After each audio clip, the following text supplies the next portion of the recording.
In the hidden corners of every city lie stories, urban legends whispered across generations, serving as parables of society's fears. For Chloe, a graduate student in folklore studies, these were merely social phenomena, mirrors reflecting a community's anxieties. She chose a little-known local legend for her thesis, the Tooth Taker, an entity said to leave ancient human teeth on the windowsills of those suffering deep sorrow. But when tragedy struck her own life, Chloe began to discover these terrifying gifts within her own home, and the boundary between folklore and horrifying reality started to collapse. Let's begin the story. Get comfortable and listen closely.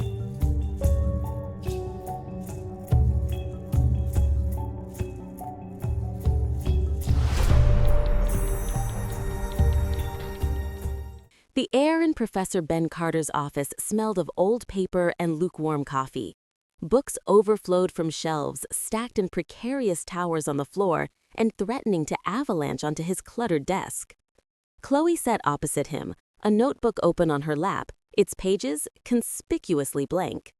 At 23, she possessed a sharp, analytical mind that treated folklore not as a collection of spooky stories, but as sociological data. Legends were symptoms of public anxiety, nothing more.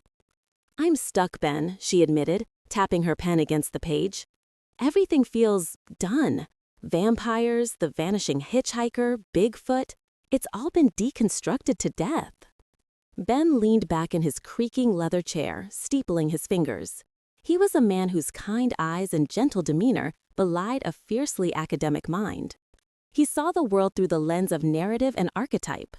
All the big beasts has been tamed, true, he mused. But folklore isn't just about the global monsters. The most potent legends are often the most local, the ones that belong to a specific place. He leaned forward, a glint of excitement in his eyes. "Have you ever heard of the Tooth Taker of Old Town?" Chloe's brow furrowed. "Doesn't ring a bell." Exactly. It's hyper-local, barely documented outside of a few online forums and some anecdotal mentions in the Historical Society's archives. For over a century, maybe longer, people in the historic district of our city have reported something strange.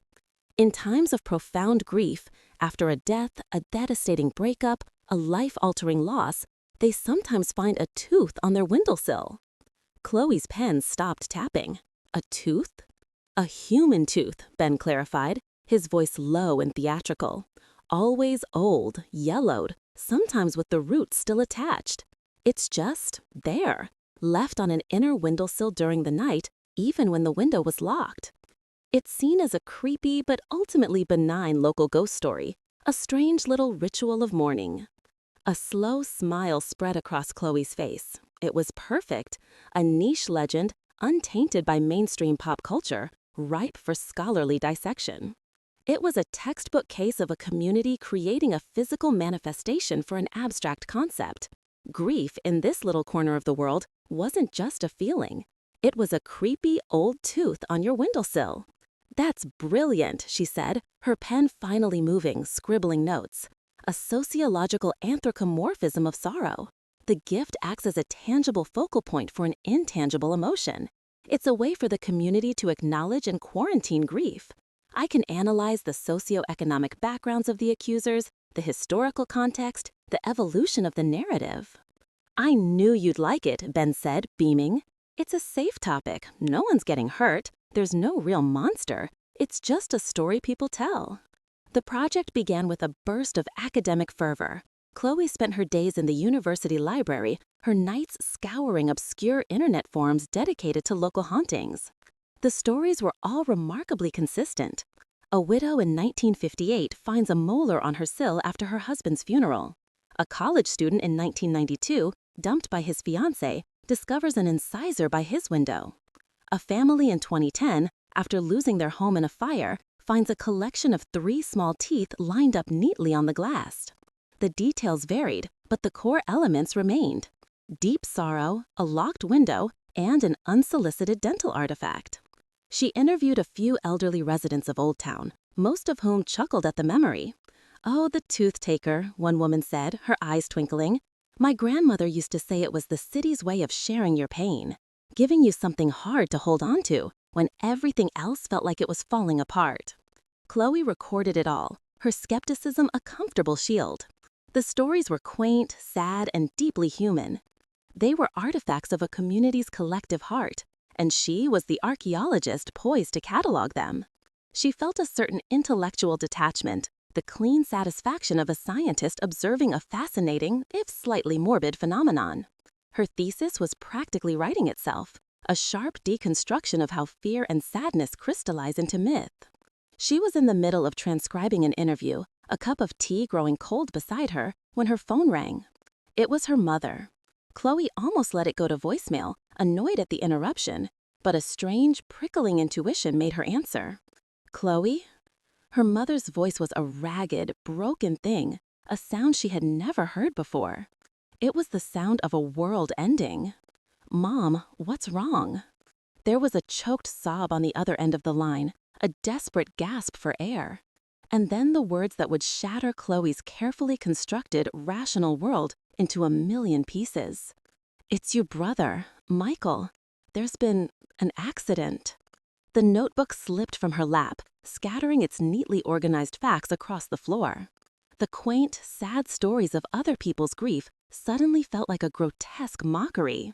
In the oppressive silence of her small apartment, surrounded by the ghosts of strangers, Chloe's own world collapsed into a grief so profound, so absolute, it felt like the end of everything.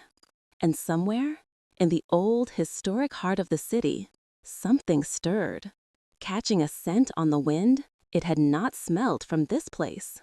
The weeks that followed were a blur of muted colors and muffled sounds. Chloe moved through the funeral, the condolences, and the suffocating sympathy of friends like a ghost at her own wake. Grief wasn't an academic concept anymore. It was a physical weight, a crushing pressure in her chest that made it hard to breathe. It was the silence in her apartment, a silence that screamed with the absence of her brother's laughter from their phone number.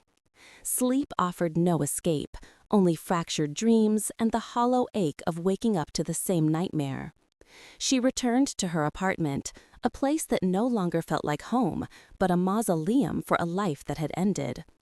Condolence cards lined the mantelpiece, their cheerful platitudes feeling like tiny paper cuts on her raw nerves. She tried to work on her thesis, the irony a bitter pill. The title, Communal Manifestations of Sorrow, a study of the tooth-taker legend, stared back at her from the computer screen, a cruel joke written in a language she no longer understood. She was one of them now. She was a case study. The air in the apartment was stale, heavy with unshed tears and the dust of inactivity. It was a Tuesday morning, 3 weeks after the funeral, when she finally decided she couldn't stand it anymore. She needed fresh air. She needed to feel something other than the suffocating blanket of her own sorrow. She walked to the large sash window in her living room, the one that overlooked the quiet, tree-lined street 3 floors below. Her hand trembled as she reached for the lock. Her gaze dropped, and she froze. Sitting perfectly centered on the inner windowsill was a single human tooth. It was a molar, a deep yellowed ivory color, like old piano keys. The crown was worn smooth in places, but the roots were intact, long and curved and stained a darker brown. It was undeniably real, undeniably human, and it was sitting inside her locked apartment. Chloe stared, her mind refusing to process what her eyes were seeing. A wave of cold dread washed over her, colder and sharper than the grief that had been her constant companion. This couldn't be real. It was a hallucination. Grief can do strange things to the mind, Ben had told her once. It can manifest as physical symptoms, as confusion, as seeing things that aren't there. She squeezed her eyes shut, then opened them again. The tooth was still there. Her first rational thought was a surge of white-hot anger. It was a prank, a sick, twisted, unbelievably cruel prank. It had to be one of the other folklore students, someone who knew about her thesis. Maybe they'd heard about Michael. The thought made her stomach churn with a venomous rage. How could anyone be so monstrous? But how? The window was locked from the inside. She lived on the 3rd floor. There was no fire escape. Her front door had been double-bolted all night. There was no way in. With a cry of disgust and fury, she snatched a tissue from a nearby box, picked up the vile object without letting her skin touch it, and marched into the kitchen. She threw it into the trash, burying it under coffee grounds and junk mail. She wanted it gone. She wanted to erase the violation from her memory. But as she stood in the kitchen, her heart hammering against her ribs, she noticed something else. A faint, unfamiliar smell. It was a strange, cloying scent, a bizarre combination of something old and decaying, like damp, forgotten paper, and the sharp, medicinal sweetness of clove oil. She sniffed the air, trying to place it. It seemed to linger near the window, a subtle but persistent presence. She tried to dismiss it. It was probably just the old building, or something from outside. She slammed the kitchen trash can lid shut, the sound echoing the turmoil in her soul. She spent the rest of the day trying to force the image of the tooth from her mind, trying to convince herself it was a prank, a dream, a grief-induced fantasy. But as night fell and she lay in her bed, staring into the darkness, she couldn't shake the feeling of being violated. The security of her home, her sanctuary from a world that had become unbearably painful, had been breached. The tooth was gone, but the memory of its presence and the faint, sweet, sickly smell that came with it lingered, or a threat. The rational scholar in her was screaming that there was a logical explanation, but the grieving sister, alone in her silent apartment, was terrified. For 3 days, nothing happened. Chloe managed to convince herself, through sheer force of will, that the tooth had been a one-time anomaly, a waking nightmare born of stress and sorrow. She scrubbed her apartment, opened windows to air out the phantom smell, and tried to fall back into some semblance of a routine. She even opened her thesis file, staring at her own clinical, detached words with a sense of profound alienation. But Tooth-Taker was a sociological phenomenon. That's what she had written, a harmless story. On the 4th morning, she woke with a start, a feeling of unease clinging to her like a damp shroud. The apartment was still dark, the pre-dawn light a murky gray. She got up to get a glass of water and walked through her small living room. Her eyes were drawn to the second window, the one next to her overflowing bookshelf. And there it was. Another tooth. This one was an incisor, slender and long, with a single yellowed root that tapered to a delicate, sharp point. It was placed, just like the first one, perfectly centered on the inner sill of the locked window. The violation felt even more profound this time. It wasn't random. It was a pattern. The strange, cloying smell was back, stronger this time. The sweet medicinal scent of clove oil mixed with the musty odor of decay. It seemed to emanate from the tooth itself, a sickening perfume that made her feel nauseous. This was not a prank. The sheer impossibility of it, the repetition, the accompanying scent, it all pointed to something else, something she had dismissed with academic arrogance. The legend was happening to her. Panic, cold and sharp, cut through the fog of her grief. She stumbled back to her desk, her hands shaking so badly she could barely control the mouse. She pulled up her research, no longer a skeptic, but a desperate, terrified victim searching for an answer, a rule, a way out. She read through the anecdotal accounts, the forum posts, the digitized newspaper clippings. This time, the words weren't just data points, they were warnings. She saw the patterns she had previously glossed over as mere folkloric embellishments. Rule 1, the trigger. The teeth only ever appeared for those experiencing profound, raw, recent grief. My husband passed on a Tuesday, and I found the first one on Friday, one account read. The day after my daughter left for good, it was there, said another. Rule 2, the location. Always on an inner windowsill, always in a locked room. The impossibility was a key feature of the narrative. One story from 1978 described a man who had nailed his window shut after the first tooth appeared, only to find a second one the next day sitting on the very sill he had secured. Rule 3. The scent. The stories often mentioned it. A strange, sweet smell like my grandmother's spice cabinet. A sickly smell like a dentist's office from a long time ago, another recalled. Clove oil. It was a traditional dental antiseptic and analgesic. A chill traced its way down her spine as she found a more obscure thread on a defunct local history blog. An entry from a user named Elias73 detailed his great-uncle's experience in the 1940s.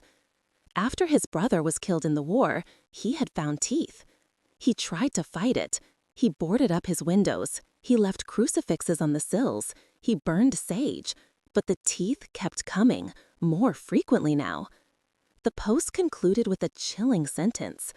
My great-uncle wrote in his journal that trying to ward the taker off only seemed to make it more persistent. It doesn't like to be refused. Her breath hitched. She had thrown the first tooth away. She had rejected the gift. Her carefully constructed rationality crumbled into dust. She was living inside her own thesis, and the rules were terrifyingly real.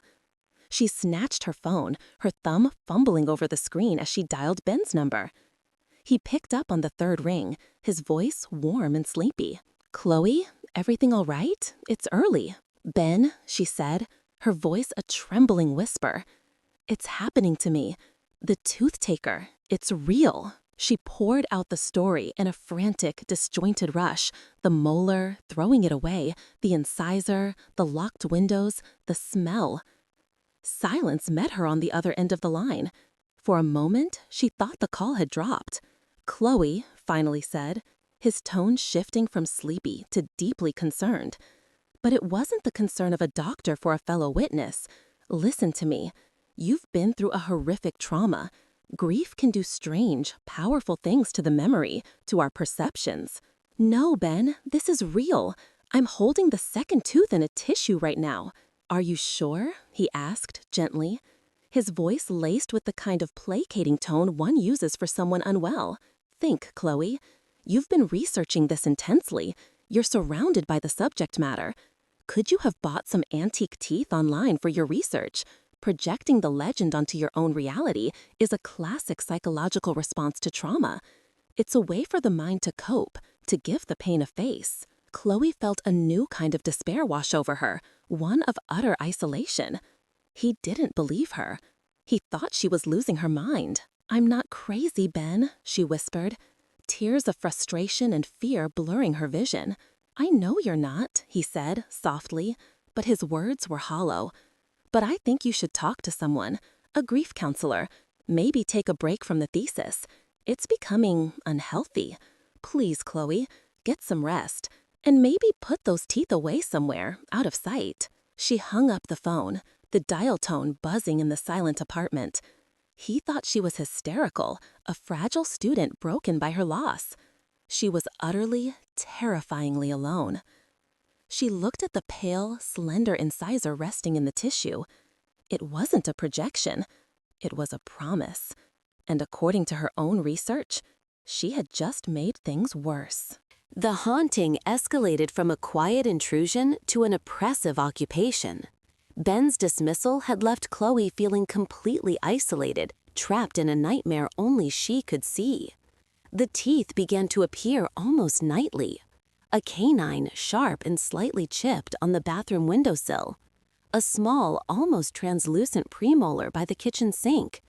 Her small apartment began to feel like a macabre gallery, each new gift a testament to her ongoing sorrow.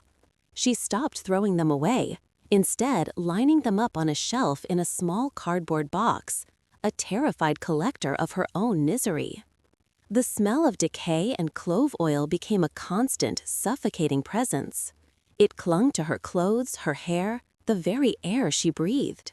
Sometimes it would be faint, a mere whisper of its sweet, sickly signature. At other times, it would wash over her in a thick, nauseating wave, so potent she would gag. She started to feel a presence, a heavy, sorrowful weight that seemed to linger in the corners of her rooms, just at the edge of her vision. It was a feeling of being perpetually watched by something ancient and sad. At night, sleep became a new form of torture. She would lie awake for hours, her ears straining against the silence, until she began to hear it. A faint, dry, clicking sound. It was subtle, like the sound of pebbles being gently rolled together in a soft pouch, or like teeth being gently sorted and selected. The sound would seem to come from everywhere and nowhere at once. A quiet, methodical noise that spoke of a collector admiring their acquisitions. Her physical state deteriorated rapidly. Dark circles formed under her eyes, deep and bruised. She lost weight, her appetite stolen by anxiety and the ever-present scent. A phantom toothache began to throb in her own jaw, a dull, persistent ache that no amount of ibuprofen could touch. The pain was a sympathetic resonance, her own body echoing the horror that had invaded her life. Her nightmares became vivid and terrifyingly specific. She dreamt of a dark, hunched figure, its features obscured by shadow, but its hands horribly clear. Long, pale, delicate fingers, like a surgeon or an artist's, would glide over a vast collection of yellowed teeth laid out on black velvet. The figure would carefully select one, hold it up to a non-existent light, and then turn towards her, its unseen face radiating an aura of profound, ancient melancholy. She would always wake up just as the long fingers reached for her face, a silent scream trapped in her throat. Desperate and abandoned by the rational world she once inhabited, Chloe turned back to the only thing that made any sense, her own research. If Ben wouldn't help her, she would have to find someone who would. Scouring the obscure history blog where she'd read about warding off the taker, she focused on the username of the poster, Elias73. A quick search of the city's public records and university staff directories cross-referenced with the name Elias yielded a single promising result. Elias Vance, the curator of the city's small, dusty Museum of Dental History. The museum was a place most people didn't even know existed. It was tucked away on the ground floor of a pre-war brownstone in Old Town, a forgotten relic sandwiched between a trendy coffee shop and a boutique clothing store.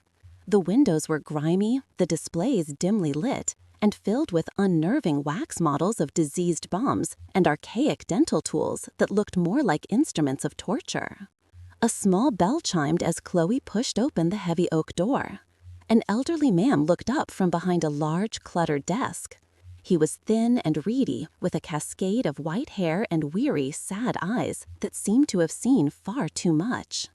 He was dressed in a worn tweed jacket, and the air around him smelled faintly of old books, and, to Chloe's horror, clove oil. "Mr. Vance?" Chloe asked, her voice barely a whisper. "Elias Vance?" The man nodded slowly, his gaze sharp and assessing. "I am. Can I help you?" Chloe hesitated, the story she was about to tell sounding insane even to her own ears. But the look in his eyes, a deep, resonant sadness, gave her a sliver of courage. She took a breath and told him everything. She spoke of her thesis, of her brother Michael's death, of the first molar, the incisor, the nightly gifts, the clicking sounds, the smell. She expected him to react like Ben, with pity and concern for her sanity. Instead, Elias listened with a solemn, unwavering attention. He did not seem surprised. He didn't seem to think she was crazy. When she finished, a heavy silence filled the dusty museum. He looked at her, his expression a mixture of pity and grim understanding. "So," he said, his voice a low, raspy whisper that carried the weight of years, "it knows your family is in sorrow." He stood up slowly and beckoned her to follow him deeper into the museum, past displays of porcelain dentures and fearsome-looking extraction tools that looked more like instruments of torture. "You had best be careful," Elias said, not looking back. "It is a collector. It doesn't like to be denied." For the first time since her world had fallen apart, Chloe felt a terror that was even greater than her fear, the terror of being believed. Elias led Chloe to a small private office at the back of the museum. The room was even more cluttered than the main exhibit hall, filled with leather-bound books, wooden card catalogs, and anatomical charts of the human skull. He motioned for her to sit in a worn armchair as he slowly lowered himself into the seat behind his desk. The air was thick with the scent she now knew so well, clove oil and the dry, musty smell of ancient paper. The legend you are studying is not a ghost story, not in the traditional sense, Elias began, his voice low and even. He folded his thin, papery hands on the desk. It is an echo, a deeply ingrained psychic residue. To understand what is happening to you, you must understand the man who started it all. He pulled a heavy cloth-bound ledger from a drawer and opened it. The pages were yellow and brittle with age. In the latter half of the 19th century, this city was home to a man named Dr. Alastair Finch. He was, by all public accounts, a brilliant and innovative dentist. But his true passion, his obsession, was a secret and macabre business. Elias slid the ledger across the desk. It was filled with elegant, spidery handwriting. They were records, names, dates, and payments. In an era before photography was common and affordable, Elias continued, grieving was a very different art.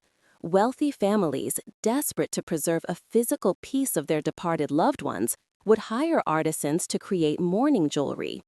He gestured to a small velvet-lined display case in the corner, which held brooches and lockets woven from human hair. Hair was common, but Dr. Finch offered a more permanent service. He was a mourning artisan.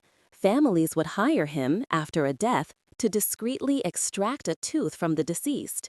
He would then clean it, preserve it, and set it into intricate pieces of jewelry, rings, pendants, cufflinks, a tangible, pearlescent memento of the person they had lost. Chloe stared at the ledger, a cold knot forming in her stomach. She could see entries detailing the work. Molar, post-mortem, for setting in silver locket for Mrs. Gable, in memory of her husband, Thomas. Finch became a recluse, Elias said, his voice dropping. He was surrounded by death and grief daily, and it began to warp him. He wasn't just providing a service, he was collecting. He believed each tooth held a remnant of the deceased's soul, and more importantly, the sorrow of those they left behind. He called them his sorrowful teeth, and his collection grew to number in the thousands. He saw himself as a curator of Cain. He turned a page in the ledger. The writing grew more erratic, more frantic. His workshop, his home, was a vault of these grim relics. He became obsessed, rarely leaving, spending his days polishing and cataloging his collection. Then, in the winter of 1888, there was a fire, a terrible one. It was believed a lantern overturned in his workshop, which was filled with chemicals and preservatives. The entire building was consumed. Elias looked up, his weary eyes meeting Chloe's. Dr. Finch died in that fire, along with his entire, massive collection of teeth. They were all burned and buried in the ashes of his workshop. The land was eventually cleared and, decades later, redeveloped. An apartment building was constructed on the very spot where he lived, worked, and died. Chloe felt the blood drain from her face. My apartment building. Precisely, Elias confirmed. What you are dealing with is not the ghost of Alastair Finch. It's not a personality or a conscious mind. It's what I call a grief elemental. Think of it as the psychic residue of his singular, powerful obsession, fused with the concentrated sorrow of hundreds of mourners, all of it bound to the land where it was created and destroyed. It's a symbiotic entity. He leaned forward, his expression intense. It has no malice. It has no will of its own. It is a creature of pure instinct, of purpose. It is drawn to the scent of fresh, intense grief, because that is what it fed on. That is what nourished its creator. Your sorrow, your terrible loss, is like a beacon to it. It nourishes the entity. And the teeth? Chloe whispered, her voice trembling. In return, Elias said grimly, it follows its original, ingrained purpose, the only purpose it has ever known. It offers a gift to the one in sorrow, a token of mourning. It is an artisan completing a transaction. It finds a tooth from its buried, spectral collection and leaves it for you, the mourner, as a morbus comfort. The full, horrifying picture finally clicked into place. She wasn't being haunted by a monster. She was being serviced by a phantom artisan, an echo of obsession that couldn't stop performing its one terrible function. The gifts weren't meant to terrorize her. They were meant to honor her grief, and she had thrown the first one away. The understanding Elias had given her did not bring comfort, only a more refined and potent form of terror. She now understood the rules of the game, but the game itself was monstrous. Armed with the knowledge that rejecting the gifts was a grave insult, Chloe felt a new kind of dread when she returned to her apartment. The cardboard box with its neat row of teeth felt less like evidence and more like a collection she was being forced to curate. Her newfound knowledge was put to the test. She decided she couldn't live with the teeth in her apartment, but she couldn't bear to just throw them away again. In a moment of desperate compromise, she gathered the small box, carried it down the 3 flights of stairs, and placed it carefully in the dumpster behind her building. She didn't throw it, she placed it. A small, irrational part of her hoped the entity would appreciate the distinction. It did not. The next morning, she awoke to a scene of quiet, arranged horror. Every tooth she had disposed of was back. They were sitting on the main living room windowsill, no longer in their box, but arranged in a neat, deliberate, smiling arc. The wide curve of yellowed molars and pale incisors seemed to mock her. And in the very center of the arc, where the 2 front teeth would be, sat a new addition, a large, discolored bicuspid with a dark silver amalgam filling still glinting within a cavity. The entity was not just persistent, it was insistent. These were her gifts, and it would not allow them to be discarded. The message was clear. You will keep what you are given. From that day on, the entity's behavior began to change. It was as if her attempt to dispose of the teeth had triggered a new phase in their grim transaction. The gifts became more personal, more cruelly tailored to the specific nature of her grief. One morning, she found a tiny, pearlescent tooth sitting by itself on her nightstand. It was a child's milk tooth, small and delicate, its root half dissolved, as if it had fallen out naturally. Her breath caught in her throat. It was a stark, horrific reminder of Michael, of the childhood they had shared, of the brother she had lost far too young. She broke down, sobbing, the tiny tooth a symbol of a life cut short. The sorrow in the room felt thick and heavy, and she had the distinct impression that the entity was pleased, that her potent grief was a satisfying reward. A week later, another, more unnerving gift appeared. It was a canine tooth, but this one had a distinctive feature, a small gold filling on its edge. Her mother had lost a tooth just like it years ago, something she'd lamented for months. Chloe felt a wave of nausea. Was the entity pulling these teeth from some spectral memory bank? Was it rifling through her own mind, her own family's history, to find the perfect memento to match her pain? It was no longer leaving random teeth from its burned collection. It was selecting them, personalizing them, trying to comfort her in the most horrific, misguided way imaginable. She felt like a patient being tended to by a monstrous nurse who only had poison in her syringe. She was living in a constant state of low-grade terror, waking each morning with a jolt of adrenaline, scanning her windowsills for the latest delivery. The phantom toothache in her jaw intensified, a constant, throbbing reminder of the taker's focus. The entity, it seemed, was growing frustrated. Its antique gifts, so carefully selected, were not having the desired effect. It wanted to soothe the mourner, to complete its ritual, but her fear was contaminating the process. And so, it decided to make its most terrifying offering yet. Chloe woke up not to a sound, but to a taste. A coppery, metallic taste in her mouth. She opened her eyes. The room was dark, but she could feel something on the pillow next to her. Something small and hard and wet. A dreadful, instinctual fear seized her. She slowly reached out a trembling hand, her fingers brushing against the object. She snatched her hand back with a choked cry and scrambled out of bed, fumbling for the lamp.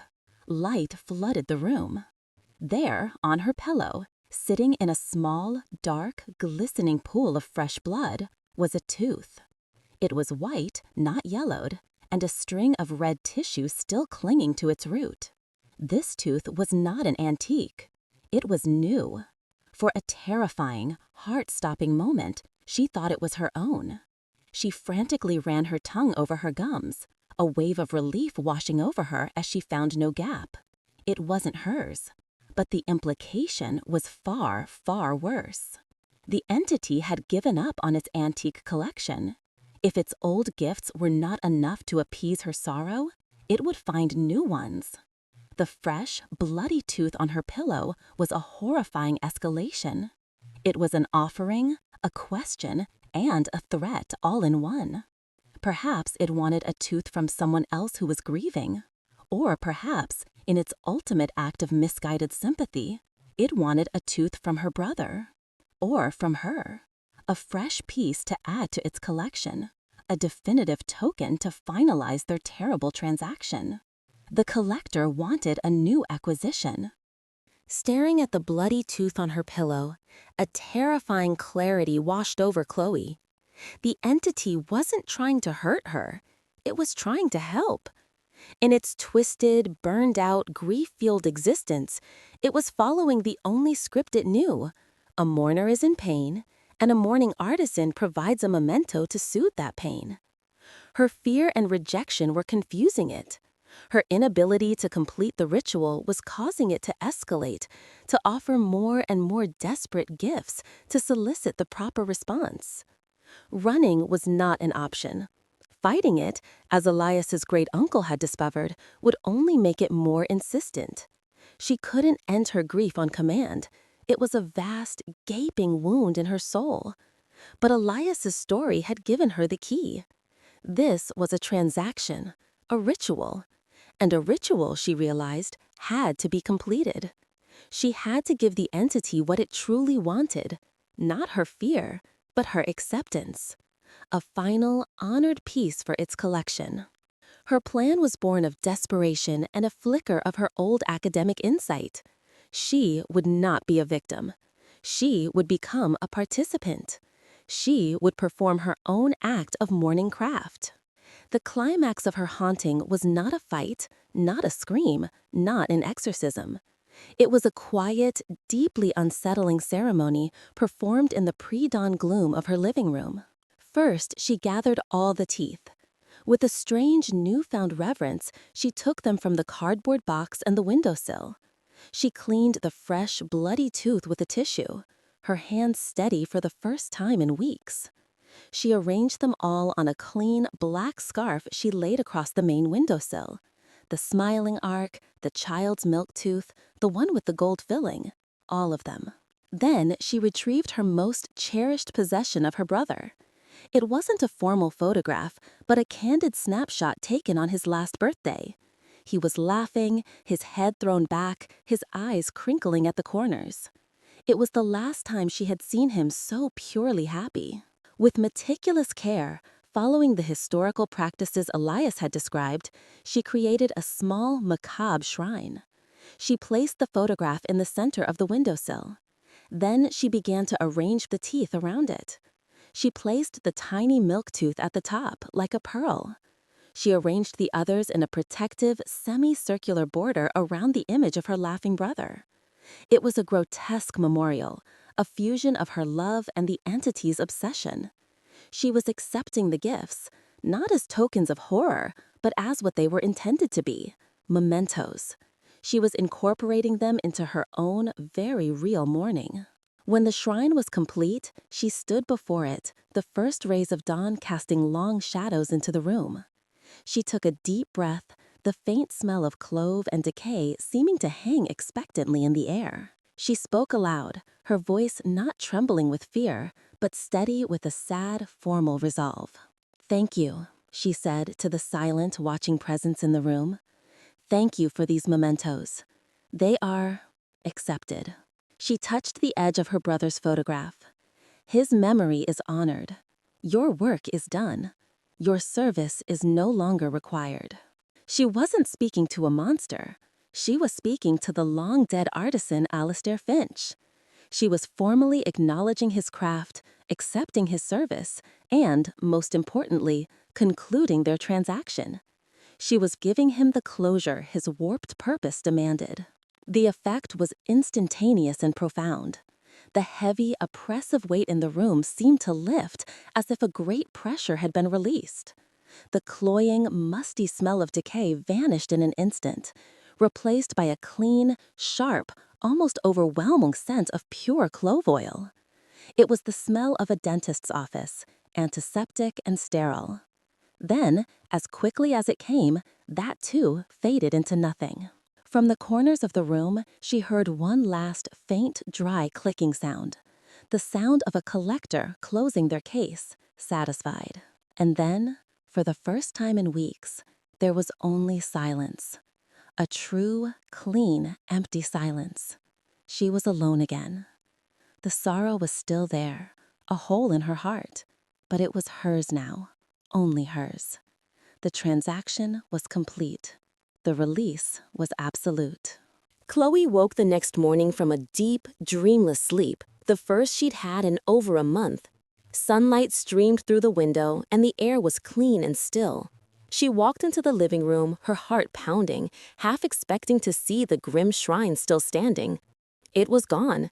The windowsill was bare. The black scarf, the photograph of her brother, and every single one of the yellowed teeth had vanished without a trace.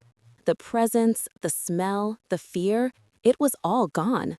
The entity had taken its collection and departed. Chloe was left in the quiet aftermath, shaken to her core, but finally, blessedly, alone with her grief. Now, the real work of mourning could begin. Months passed, the seasons turned. The sharp, raw edges of her loss began to soften, evolving into a familiar, quiet ache. She returned to her studies, but with a new perspective that was leagues away from the detached academic she had once been. She finished her thesis. It was no longer the skeptical deconstruction of a local myth she had first envisioned. The final paper she submitted was a respectful, chillingly nuanced exploration of how folklore can become a vessel for tangible, historical trauma. She wrote about Alastair Finch, about mourning rituals, and about the psychic residue of obsession. She documented her own experience not as a mental breakdown, but as ethnographic fieldwork of the most intimate and terrifying kind. She concluded that some stories aren't just reflections of anxiety, they are the echoes of real events, and to dismiss them is to ignore the very real pain that created them. She presented it to Ben in his cluttered office. He read it in a single, silent sitting. As he turned the final page, he looked up at her, his usual academic bluster completely gone. He was stunned into silence, his rational explanations and psychological theories crumbling in the face of her deeply personal, irrefutable, and terrifying evidence. He had no counterargument. He simply nodded, his face pale, and approved her thesis without a single note. Sometime later, Chloe was helping Elias organize the archives in the back room of his dusty museum. The work was therapeutic, a quiet, methodical task that helped ground her. He pulled a small, unlabeled wooden box from a high shelf. "I never showed you this," he said quietly, placing it on the desk between them. He lifted the lid. Inside, nestled on a bed of faded black velvet, were dozens of antique, yellowed human teeth. They were identical to the ones that had appeared on her windowsill. "My great-uncle, the one I told you about, these were his," Elias said, his voice thick with emotion. "But my family were also clients of the artisan long before that, when my great-great-grandmother died in childbirth. Some stories are real, Chloe. We just forget why they started. Chloe looked from the teeth to the old man's sad, kind face, a deep and profound understanding passing between them. Later, she left the museum and walked out into the crisp autumn air. The city was alive around her, a symphony of traffic and conversation. She felt a part of it again, no longer an isolated victim of a secret horror.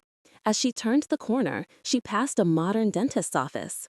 In the brightly lit window was a sterile, white, oversized anatomical model of a human jaw, its teeth perfectly aligned and impossibly white. Chloe paused, looking at the clean, scientific model. Then, a small, weary, knowing smile touched her lips. She walked on, a woman who now understood that behind every story, every smile, and every sorrow, there is a history, sometimes resting just beneath the surface, waiting for the right breath to call it back into the world. Enjoyed the story? Don't forget to like, share, and subscribe for more. We'd love to hear your thoughts in the comments below.